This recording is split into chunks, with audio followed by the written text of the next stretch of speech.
Hello and welcome to Leeroy Gaming, where today we are continuing our deep dive look at the different classes that you're going to find in Pathfinder Wrath of the Righteous. Now, based on a special request from viewer Blue Dice 11, today I am focusing on the Ranger and its subclasses. Now, if you're new to my videos, you're going to notice they're really in-depth, kind of OCD about the details, so they're going to be quite lengthy. To assist with that, I have provided extensive timestamps in the description below, so check those out. Any questions or requests for future order of class that you want me to cover, leave in the comments as well. As I've shown numerous times, I respond to what you guys want, so hopefully you guys like this. With that being said, and without further ado, let's go ahead and jump into the Ranger class. Now, we're going to start with the base Ranger class. So, the base Ranger, Rangers are deft skirmishers, either in melee or at range, capable of skillfully dancing in and out of battle. Their abilities allow them to deal significant harm to specific types of foes, but their skills are valuable against all manners of enemies. Now, we're going to start again with the core class. I do want to point out, when I go over the base core class, I will be reading over and providing feedback on every single main element of the class. When we get to the subclasses, you're going to notice that there's going to be a lot of overlap, and there'll be some differences. When we get to the overlap, I'm going to reference this specific part of the video, so I'm not monotonously and repeatedly just stating the same thing over and over again. So again, this is the part of the video and I'll reference for the repetitive elements. Anything new and unique, I of course will go in depth on the subclasses. So let's start with Ranger proficiency. So a Ranger is proficient with all simple and martial weapons, light armor, medium armor, and shields. So no heavy shields, no heavy armor, no tower shields. They also start right off the bat at level 1 with the favored enemy element. So at first level, Ranger is going to select a creature type from the Ranger favored enemy list. He gets a +2 bonus on weapon attacks and damage rolls against them. At 5th level, and at every 5 levels thereafter, at 10th, 15th, and 20th, the Ranger may select an additional favored enemy. In addition, in each such interval, then bonus against any one favorite enemy, including the one just selected, if so desired, increases by +2. So what's important about that is, so let's say you pick, let's just say giants as the option at level 1. And then when you get to level 5, you're going to get to pick a second one.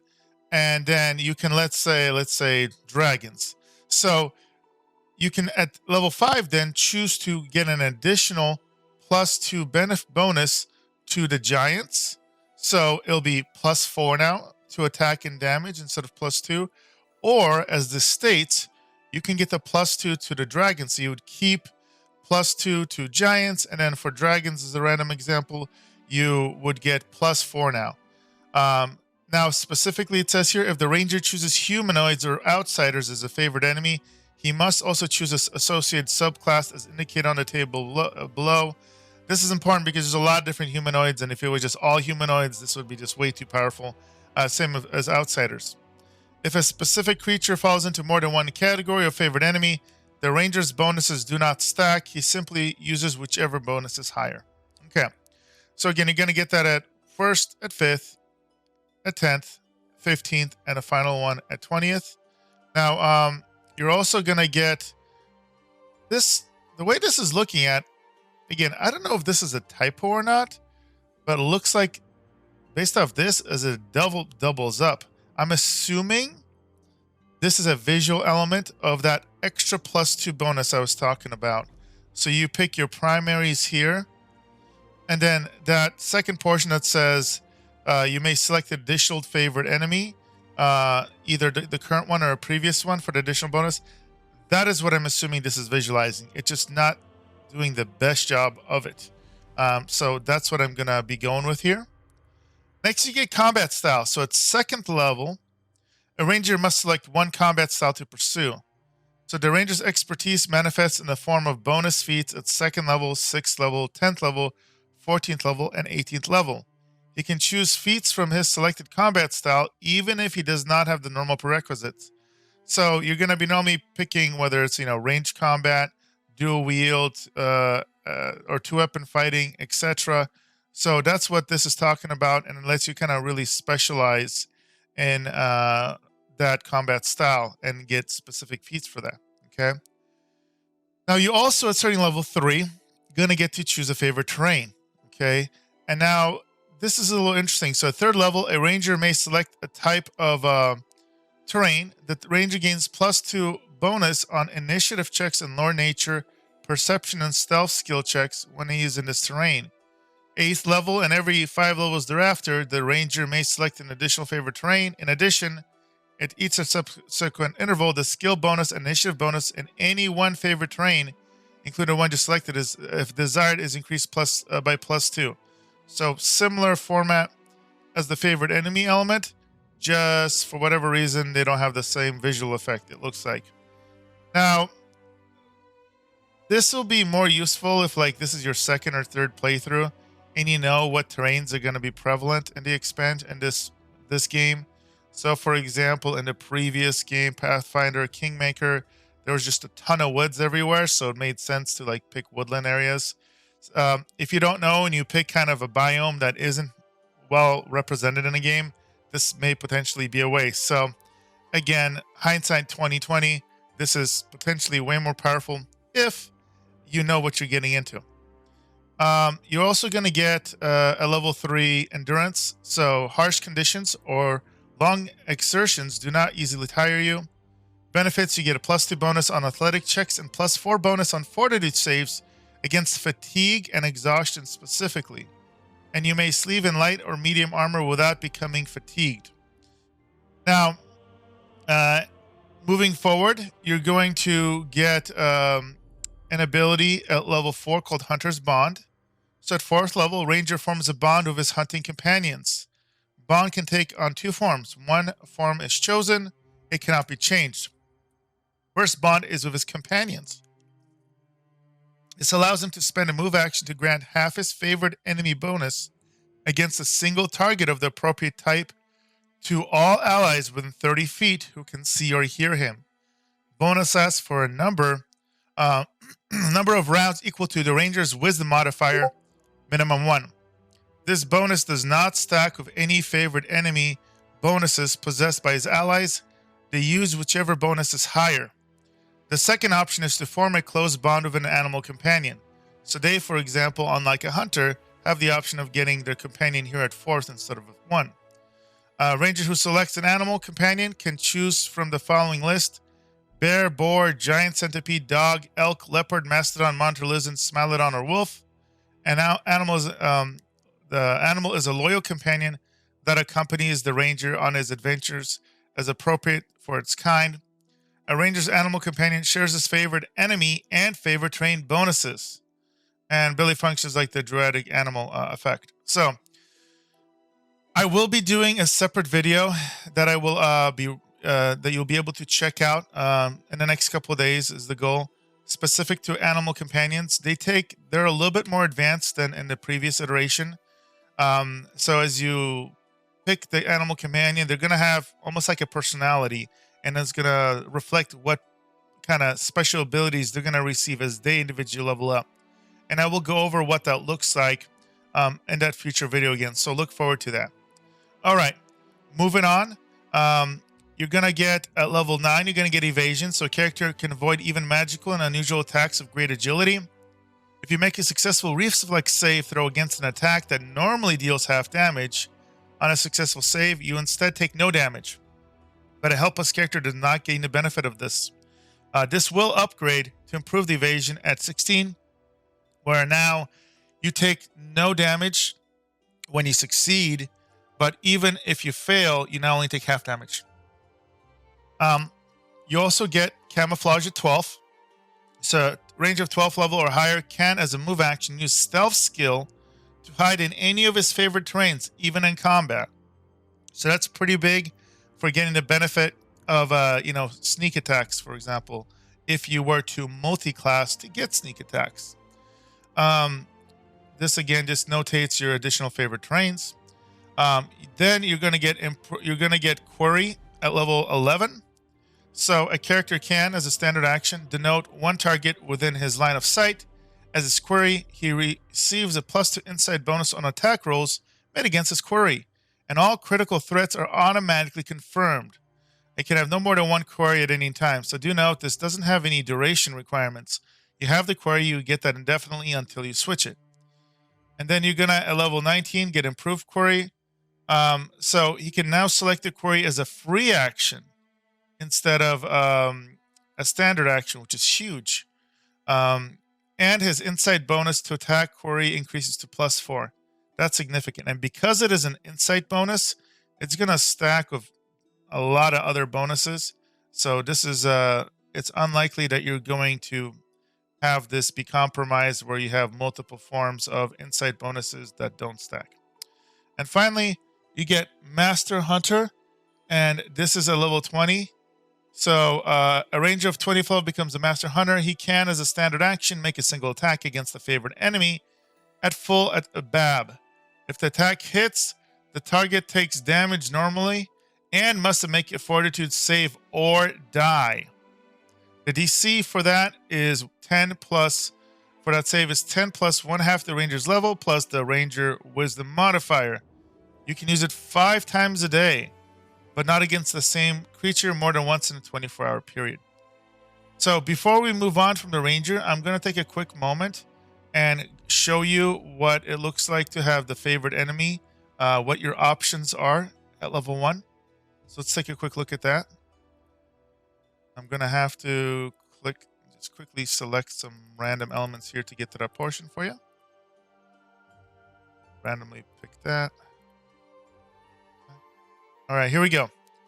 So the effect is basically the same as we went over, but here are your options: aberration, animals, constructs, dragons, dwarves, elves, fae, giant centipedes, gnomes, goblins, halflings, humans, magical beasts, monstrous humanoids, outsiders, plants, reptilian humanoids, undead, and vermin.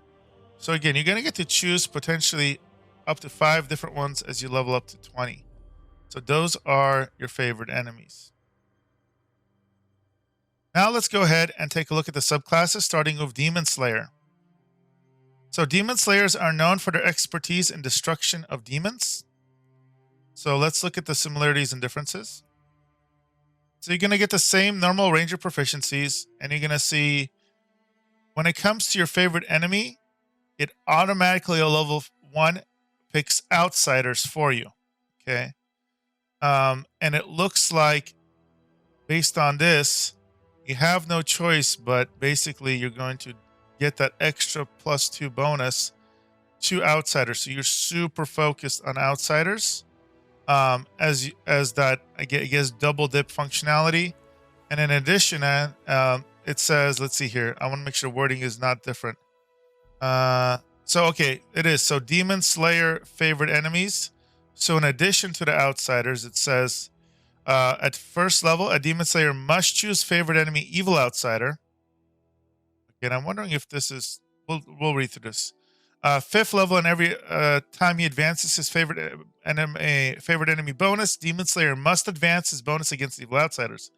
In addition to the normal benefit of favorite enemy, a Demon Slayer gains a bonus equal to half his favorite enemy bonus on saving throws against spells, spell-like abilities, supernatural abilities of evil outsiders. Now, this is not really clarifying. It looks like you cannot get anything but demons, the outsiders element here, the evil outsiders rather. And this is just kind of pointing at, hey, you also need to double dip. So as far as I see here, that is the mechanic. If anybody has any information counter to that, do let me know. But it sounds like basically you're I guess it's kind of a negative because you lose flexibility in this aspect, but you're going to focus on demons. Now, in this very specific expansion, this is not a big deal because you're going to have a ton of evil outsiders. So this is, in this particular game, not that big of a negative. You're going to get the combat style feats as normal. That's not going to change at all. You're going to get your favorite terrain feature as normal, as well as camouflage at level 12. So do reference for all of those, the base ranger part of this video. Same with Hunter's Bond, you get your pet or benefit your allies. Master Hunter level 20, still the same. Now here, again, they moved it to the bottom. It says you have an additional 4 choices of favorite enemy. Okay. I'm going to guess based off that, we should be able to choose, in addition to this auto upgrade feature, which is oddly notated here, you should be able to pick one additional one. So if in retrospect, I'm looking at this and really analyzing it, what it sounds like is you still at level 1, you have to pick out Evil Outsider. At level 5, pick whatever you want, but that second portion where you can choose where to put that extra +2 bonus, it has to be Evil Outsider. Again, level 10, you pick another new one, but that +2 bonus has to be Evil Outsider. Same for 15th and 20th. So all of these will have +2 to their bonuses, while the mega bonus is going to be Evil Outsider. Okay, so that sounds right. And then you're going to get your evasion and improved evasion the same at level 9 as well as level 16. Now you're going to get a new feature at level 3 called Demonologist. So at 3rd level, Demonslayer gains insight into his abyssal enemies. Demonslayer gains a bonus equal to half his class level on knowledge rolled skills. At level 4, you're going to get expanded spell list. So Demonslayer adds the following spells to his spell list. At 1st level, protection from evil. This is automatic. 2nd level, protection from evil communal. Also, you're going to have your normal query and improved query. Now it's going to be at level, again, 11 and 19, but you're also going to get Fiendish Query at 11. When a Demonslayer chooses an Evil Outsider's query, he can forego the normal +2 attack bonus and instead treat his weapon as if it were good aligned versus his query, which basically means if you do not have a weapon that would normally bypass their damage reduction, you get that. And obviously, if you already have that, you're going to want to take the +2 bonus instead. And then you get improved Fiendish Query at 19. So at 19, when Demonslayer chooses Evil Outsider as his query, he can forego the normal +4 attack bonus and instead treat his weapon as if it had the Holy Weapon special ability while attacking his query. I believe that's the one that procs an extra like 2d6 holy damage when you attack. Again, I'm going based off memory, so if somebody wants to confirm and comment if I am incorrect on that, as always, greatly appreciated. So that is the Demonslayer. For the most part, very similar to a normal ranger, a little bit more specialized, and a little extra bonuses for Demonslayer. Not that much though, so small sacrifice for small bonus. All right. Moving on, we got Espionage Expert. So, these rangers' favorite hunting grounds aren't woods or mountains, but city streets and enemy headquarters. These masterful spies hunt for secrets rather than meat, using lies and stealthiness as effectively as blades and arrows. So you're going to have normal ranger proficiencies, level 1, and also the favorite enemy system looks normal here so far. So you're going to be getting those as with the base ranger class at 1st, 5th, 10th, 15th, 20th, and the additional bonus as well. You're going to, as normal, get your combat style level 2, and you're going to get access to those combat the bonus combat style feats at 6, 10, 14, and 18. Still got evasion at level 9 and improved evasion at 16 as the base class. Now, level 1, you get the addition of trap finding. So an Espionage Expert gets a bonus equal to 1/2 her level on perception checks. So that is new.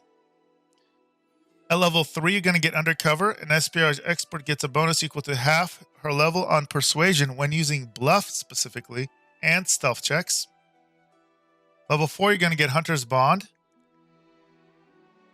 Now let's see. Did they change this? Okay. So it looks like Very specifically, you do not get the choice between bonding with companions or get a pet. You are just defaulted to the bonus to your companions as per the ranger base class.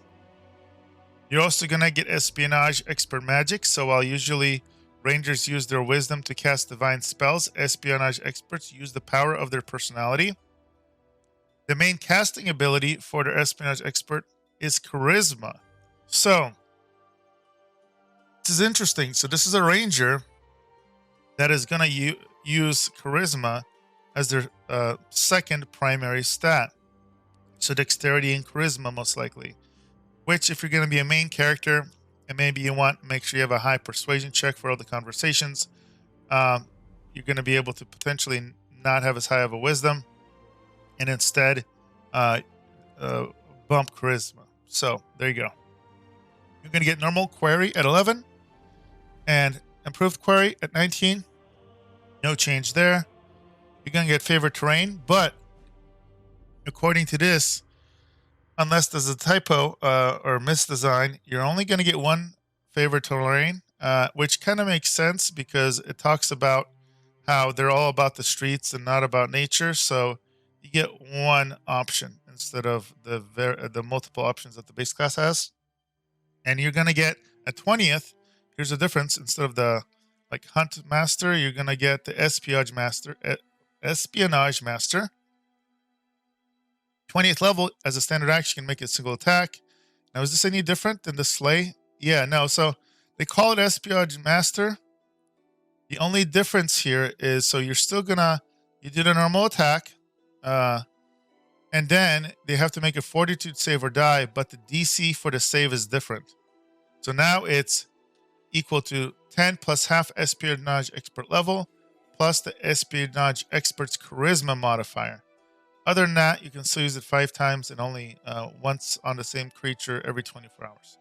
So, again, charisma-based, street-focused, city-focused ranger is the difference here. So that's Espionage Expert. Next, we get the Flamewarden.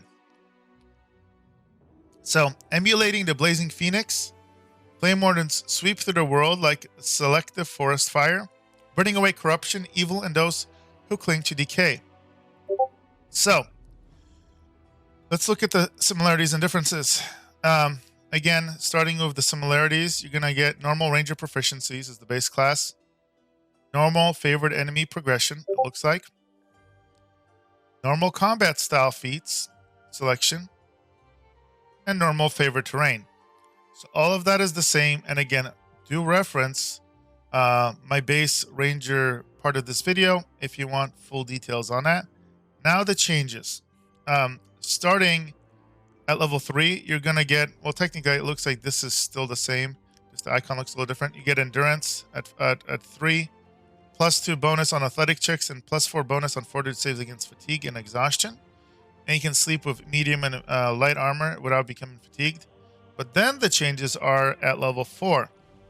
So first you get Touch of Flame. At 4th level, Flamewarden can cause his weapon to burst into flame. The standard action, the ranger can grant a single weapon he holds the flaming special ability for 1 minute.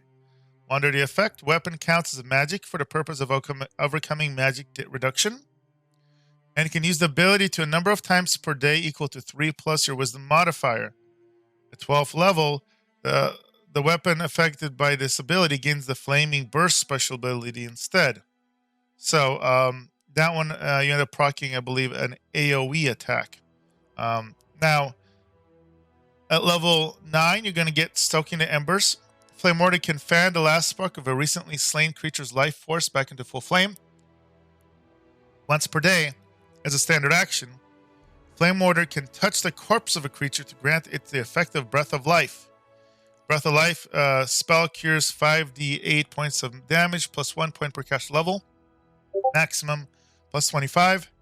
Unlike other spells that heal damage, Breath of Life can bring a recently slain creature back to life if cast upon a creature that had died within 1 round, applying a healing from the spell to the creature. If the healed creature hit point total is a negative amount, less than its constitution score, it comes back to life and stabilizes as its new hit point total. If the creature's hit point total is a negative amount equal to or greater than a Constitution score, the creature remains dead. Creatures brought back to life through Breath of Life gain a temporary negative level that lasts for 1 day. Creatures slain by death effects cannot be saved by Breath of Life. You're also going to get a level 12 Burning Renewal.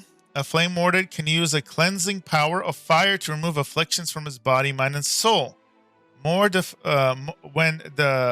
Flamewarden takes 10 or more points of fire damage, he removes the following conditions: fatigued, shaken, sick, and exhaustion, frightened, and nauseated. Additionally, he removes 1d6 points of ability damage and 1d6 points of ability drain from the most damage ability scores of his choice. So, by flames be purged. The ranger can use this ability only once each time he takes fire damage, regardless of how much damage it deals over the required amount. He can use the ability number of times per day equal to 3 plus the wisdom modifier. Flamewarden has fire resistance or immunity to fire. The Fire Warden has resistance or immunity to fire, fire damage he would have otherwise taken still counts towards activating Burning Renewal. So that's probably something you'd want to get so that you can get the benefit without constantly taking 10 health. It's situational, but quite good. Especially if, let's say, at higher level you can become immune or at least have fire resistance 10. And anytime you take any debilitating effects, just have somebody cast a fire spell on you. Phoenix Blast at 16. If a Flamewarden dies, his body explodes in a conflagration and 20-foot spread. Each hostile creature, notice this is hostile. This means it's not going to do friendly fire. They're going to take 10d6 points of fire damage unless they succeed at a reflex save of DC 10, plus half the ranger's level, plus Constitution modifier for half damage. Flame doesn't harm the Flamewarden allies, who instead are healed 5d6 points of damage, and any poisons they are currently suffering are neutralized. So that's pretty awesome. I mean, you have to die for it to occur, but if it happens, it's pretty useful. And at 20th level, you get Phoenix Rising. Flamewarden gains immunity to fire, and once a day, Flamewarden rises from the ashes of his own destruction 1 round after dying. Flamewarden's body reforms of all his equipment and returns to life with half his maximal hit points. So you can make him like a frontline fighter, sacrifice him, have the Phoenix Blast, nuke all the enemies, heal everybody, and then just make sure you top him off and so he doesn't die again. Spellcasting wise, starting at 4th level, Flamewarden adds Fire Belly and summons small fire elemental to the ranger spell list at 1st level. You notice it says just add it to the list. You don't have to like select it. You're going to get automatically. Spellcasting at 7th level, you're going to get Scorching Ray as a 2nd level spell. At level 10, you're going to add Summon Medium Fire Elemental as a ranger spell on the 3rd level spell list. And at 13th level, you're going to add Flame Strike, Volcanic Storm, and Summon Large Fire Elemental to the ranger spell list on the 4th level spell tier. And then finally, you're going to get Normal Query at 11 and Normal Improved Query at 19. So, super thematic, fire-based, rising from the ashes, blowing up, healing people, and casting a variety of fire spells in addition to the normal ranger spells. So very, very cool. Except for creatures that are immune to fire. So that could be a little bit of a problem since a lot of demons, for example, are resistant or immune to fire. Still cool, but it may not be as good in this current expansion. All right. Next, we got Freebooter.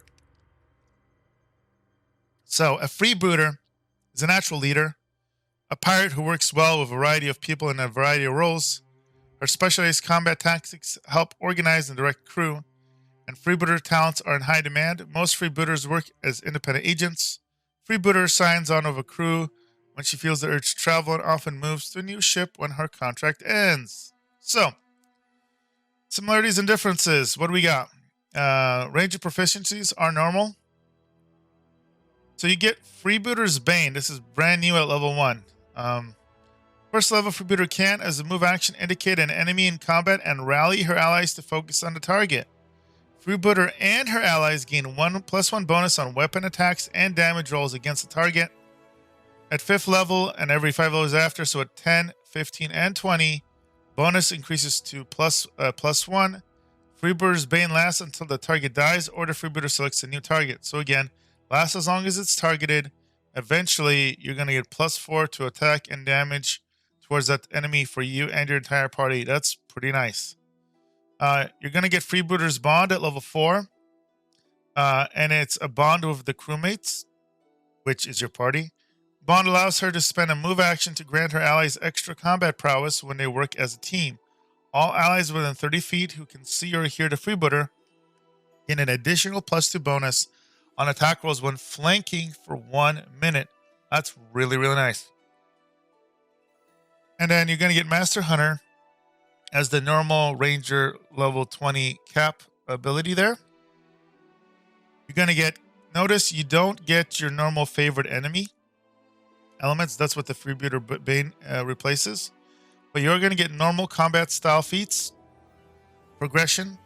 You're going to get favorite terrain as well, and camouflage at level 12, just like the base Ranger class feature. So make sure to check that part of the video if you want in-depth information.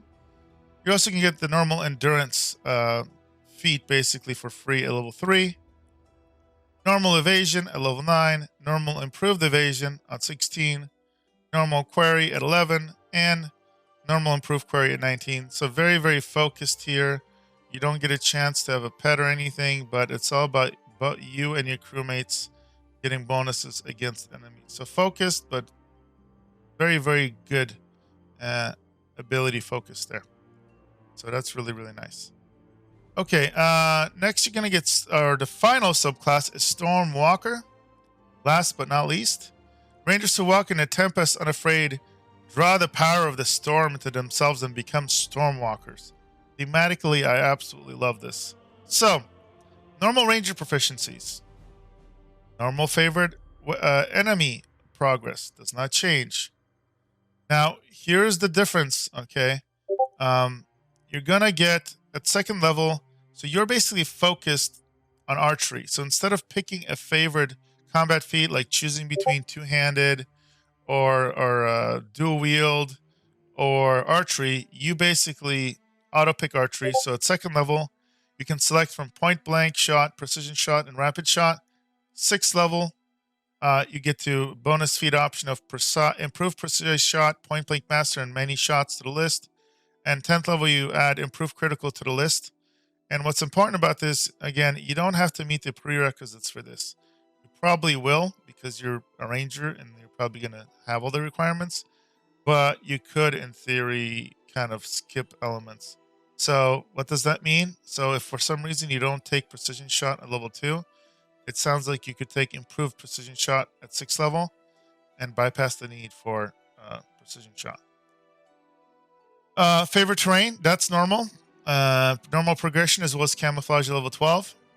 Normal endurance at level 3. And here's a difference. At level 4, you get Wind Treader. So at 4th level, Stormwalker can wreath his weapon in lightning. As a standard action, he can grant a single weapon he holds the shock special ability for 1 minute. And because your archery focus is probably going to be your bow, while under the effect, the weapon counts as magic for purpose of overcoming magic damage or damage reduction. A Stormwalker can use this ability a number of times per day equal to 3 plus the wisdom modifier. 12th level, weapon affected by this ability gained a shocking burst special ability, which again is like an AoE damage proc that happens when you hit targets.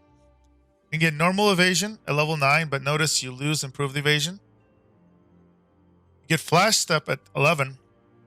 So Stormwalker can move across the battlefield like a bolt of lightning. It's a full round action. He can transform into lightning and move to any unoccupied square within 50 feet without provoking attacks of opportunity. Makes a single ranged attack against closest opponent after his movement. And then at level 16, you get one of the storm. So at 16th level, you become immune to electricity. Situationally useful.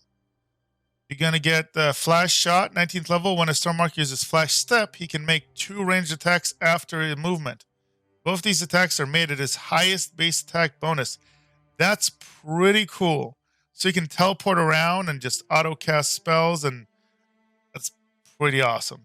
And then finally, you get Master of the Hunt, and that's as normal. So that is the Stormwalker, and that concludes our Ranger class. Now, wanted to make a very quick special announcement for those that are sticking around to this part of the video.